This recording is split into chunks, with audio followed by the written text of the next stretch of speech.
The International Mechanical Code and International Residential Code now require that all outdoor access ports on air conditioning refrigerant circuits be made tamper-resistant.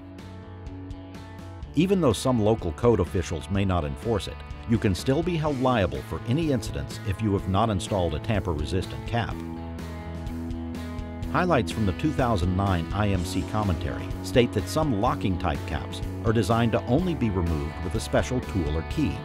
Novent requires a special tool.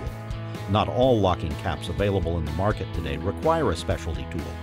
Using a cap that does not require a special tool could expose you to liability. Novent from Rectorseal is the industry leader in locking type tamper-resistant caps. Proper installation safeguards against accidental mixing of refrigerant gases in AC systems. To install a cap, grasp cap, insert key, and turn clockwise until snug.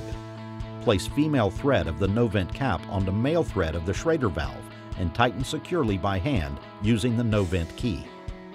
Grasp cap, rotate key counterclockwise, and remove key. Reverse for removal of cap. Novent is only sold through licensed HVAC wholesalers, which distribute them to licensed contractors and technicians. So protect yourself today with Novent.